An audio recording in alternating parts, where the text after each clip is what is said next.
If you've ever been scared to send a thing, scared to leave the job, scared to finally bet on yourself, the story is for you. I almost didn't send that email.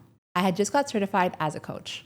I was living in a 3-bedroom flat in Singapore, sharing one bathroom with 2 other girls. And I didn't even have a bed, just a mattress on the floor. And I kept telling myself, furniture can wait. But deep down, I wasn't just scared of being ignored. I was obsessed over one question. Could I actually leave my job?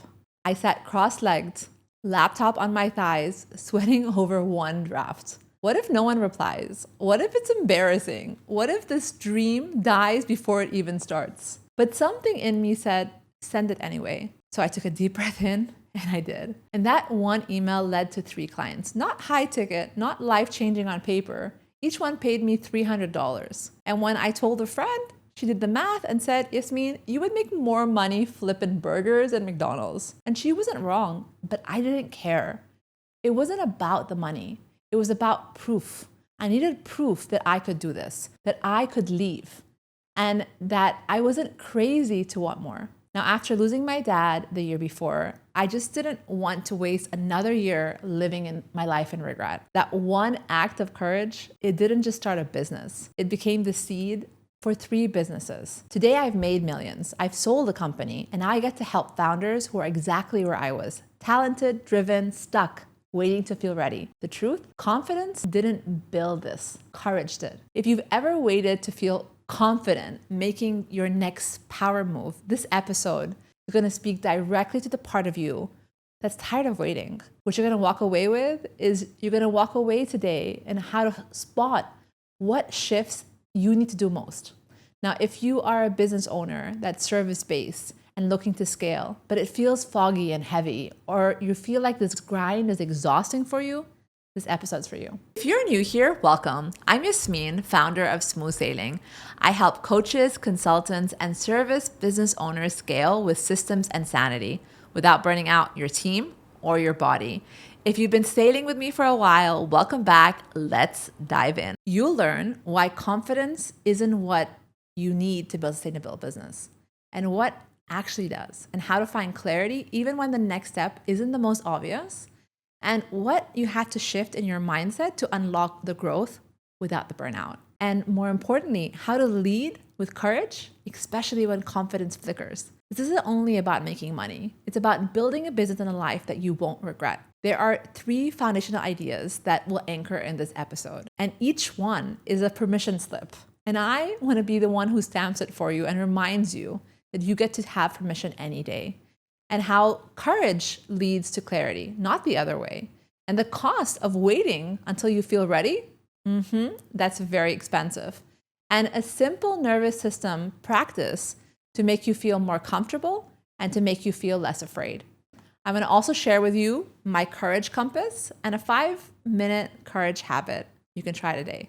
But before we get going into the teaching, I want to take you back to a moment again, because that's the moment that something shifted. It's a day beyond the email. Now, after that first email, I didn't suddenly feel ready. I still had so many doubts. I still had my noise in my head, the inner critics, the fear, the imposter. But I had something else, momentum. And that showed me something. Confidence never could. You get to be powerful before you feel perfect. And every time I scaled or reinvented myself, from launching a new business to, even launching my fun card game in the pandemic, to building Smooth Sailing, it's been the same formula. Courage first, confidence later. Even this podcast is super uncomfortable for me, because scaling isn't about better offers. It's about evolving who we are on a level of identity. To grow the business, we have to grow ourselves first. And that became the first lesson I want to share with you today. We need to be able to act, get feedback, and adjust to get clarity. Most people think that once I'm clear, I'll act. But clarity doesn't come first. Clarity comes from action.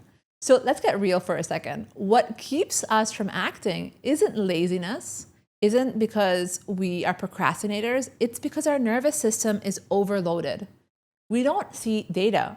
We see drama. Every single decision, posting online, selling our offer, raising our prices, gives you what confidence can. It gives you data, and the data itself gives us clarity, and clarity gives momentum to build a business. So I want to kind of show you what that looks like in real life. One of my clients, Paige, like she was stuck freelancing for years, afraid to fully launch her business. And when we went ahead and we got very clear about what she wanted, she was able to quit her job within less than 3 months. And it was just because of the fact that we needed to get clear within the courage what is actually happening. Now, if you want to start applying this today, here is a simple tool that you get to do. And I call it the 5-minute courage habit, where we got to first spend time locating what are we avoiding. We have to imagine our courageous higher self doing it. And then all we have to do is just commit to 5 minutes of that action. Set a timer. And I actually bought the timer when I saw that Alex Hormozi, he had this timer where he times things. And the first time I got it from my friend, I was super blown away by how simple it was. And the moment I started doing it, I started to realize the stuff that was scary to do, the stuff that I was overthinking, actually the moment I did it took less than 5 minutes most times. So if you're already feeling a shift, if you're already feeling queasy, all you have to do is realize that that is normal. Now, if you DM me on Instagram, Courage, I will send you the Courage Compass that we use inside Smooth Sailing to turn fear into movement. Now, let's go a little bit deeper, because this next one might be costing you way more than you think. Waiting to feel ready, waiting for the right hire, the right launch, the right sign. This is what I call the silent delay tax. And it costs you more than you realize. When we're waiting for this, perfect time, we end up losing a couple of things. And there's actually 3 big things. The first one is time. We miss opportunities and we miss the chance to have momentum. And not only that, we actually lose a lot of energy because we're leaking confidence through overthinking. And because we're hesitating, we start to question, am I actually cut out for this? Can I actually make this happen? And then we get into the state in psychology called learned helplessness. And we think that us getting stuck is who we are, and it isn't. Now, I want to give you an example and share with you one of the stories of one of my clients, Anna. Now, Anna runs What's Your Story Slam. It's the biggest storytelling community in Asia. When she came to me, she's burnt out doing everything herself. She had tried hiring, but no one stayed. And eventually she said, I'll just save the money and do it myself. But that decision, she didn't just save money, she postponed her potential. Without the systems, she stayed stuck. She couldn't follow up with leads or seize new opportunities. And she couldn't actually see where the opportunities were. Now, once we dived in, we installed the system, everything changed. She had more energy again. She hosted with more ease. And what was incredible is she was able to hire someone within weeks, and that gave her the space to think. Now, what was amazing from that is because she was showing up with more energy, she started getting way more opportunities. And she was invited by Cartier to run an event at the World Expo in Japan. Now, with that time and space, she didn't just scale her events, she started building her portfolio of investments. And here's the truth that hit me really hard as I watched her shift. We think that we're playing safe, but really what we're doing is we're making a down payment on the version of who you'll never become. And that's a tough pill to swallow. And it's something that I don't want to have people have, especially having lost my dad. I know that the time that we're doing that, we're never going to get back. Now, most people think that courage means pushing past the fear, and it doesn't. Courage means that fear is still in the room with us. The fact that I'm here on camera, I'm not pretending. Like, fear is there. And it's going to be there for a while until I get comfortable on camera, until I stop letting that get in the way. And the key thing here is that we have to stop letting it lead us. And I learned the same thing when I was speaking on big stages. For over a year, I was super uncomfortable. And the bigger the stage, the more uncomfortable I felt. But now, if you put me in front of any audience, I feel super comfortable. Now, I learned this not just through research or being mentored or coached, but in the moment that surprised me so much. And it was in a workshop I attended maybe 10 years ago, and we were guided through a somatic session. Now, let me be honest, it was the first time I was in a room like that. And I wanted to say I was open, but I wasn't. There was so much judgment about doing something like this. I thought it was some mumbo jumbo things, but I was here and I was going to give it a try. And when we were asked to close our eyes and find where courage lived in our bodies, it was so interesting. It was interesting because people were sharing their experiences and it was all so different. One woman shared that her chest felt hot, golden, expansive. Another described her belly feeling grounded and pulsing. For me, I felt courage actually came from above and there was light coming through and it was going all through me. And then we were asked to give it a name. And people came up with all kinds of interesting names. From one name was Debbie, and then there was Baby, and then there was Goddess, and there was all sorts of names.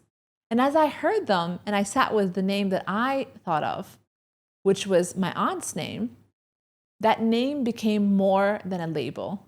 It became a button, a shortcut that I could tap into whenever doubt showed up. Now, because if confidence is an external permission, courage is that an internal recall. And as a trained therapist, I'll be honest, this really blew me away. And the more I studied the nervous system, trauma responses, I started to witness in that room wasn't something that I expected. It was so visceral. And the second that we named this courage, it was incredible. People's posture shifted, their tone dropped, and their presence deepened. And it was like we weren't even accessing a mindset. We were stepping into a different versions of ourselves, a higher version. And that's when it hit me. Courage isn't a mindset. It's a somatic identity that we can call, we can anchor, we can recall. And that idea changed the way I lead, the way I coach, and the way I grow.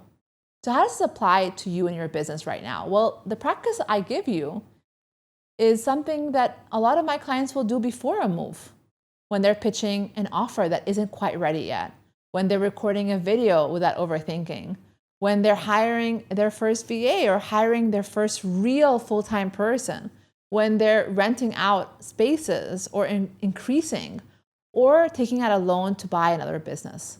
And it starts by feeling anchored.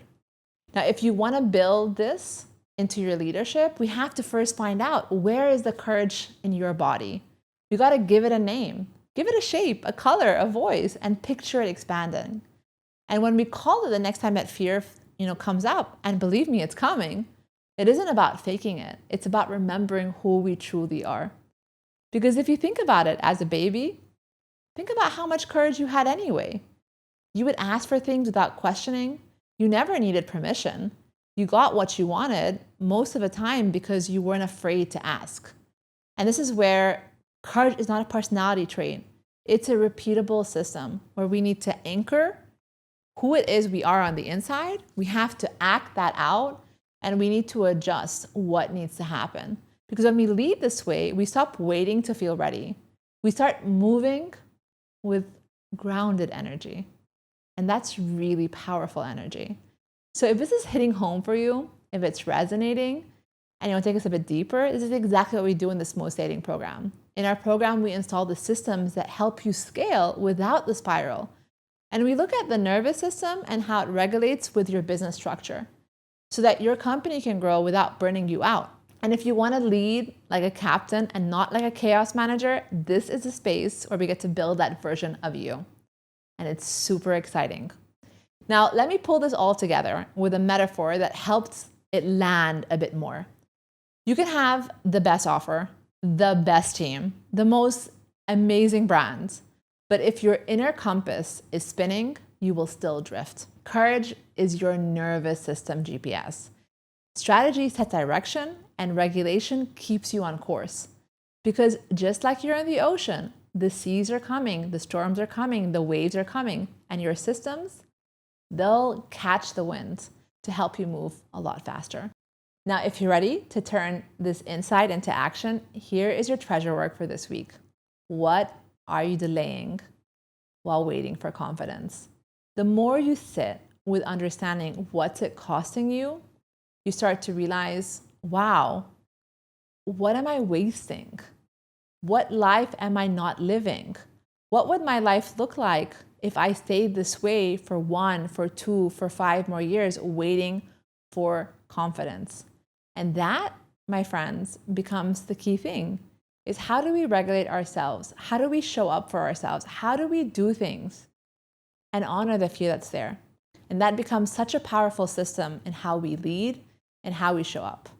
So to do this ritual, it's pretty simple. We just need to locate where it is in your body, where courage is. So why don't you give it a try with me? Now, if you're able and open to close your eyes and take a deep breath in, breathing in that courage and breathing out that fear. Another deep breath in, breathing in that courage and breathing out that fear. And then the last deep breath in and breathing out the fear. I want you to scan your body from head to toe.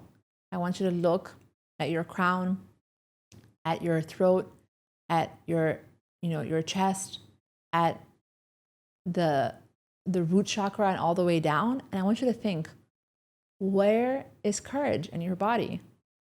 Think about where that is. Where does it feel like courage for you? And then from there, I want you to name it. And think what comes up for you. What name comes up for you? What is that name, that identity that you come into, that you become super powerful as you do that? And from there, expand it. What happens if you look at it? What colors do you see when you are thinking of it? Can you turn the color brighter? Can you make it bigger? Can you make it sharper? And then just remember that courage is always within you. It's always been there. And that you can use it anytime that you want. Resilience isn't something that we're born with. It's something that we build, system by system, decision by decision. Every courageous moment after another. So one last thing, if this episode moved you, please share it. This is a new podcast. And if you know someone that you love and you care about who needs courage too, please share it with them. This is where we have to remember we have so much more power than we think. Thank you so much for being here, for sharing and sailing with me, and that you need to realize that your next level doesn't always need a plan. It just needs a new anchor, a new micro step to go forward. The glow up decade has just begun. But to get that for yourself, to make the next 10 years incredible, you gotta step up and remember that you are the damn captain of your life. And you get to decide what you wanna do.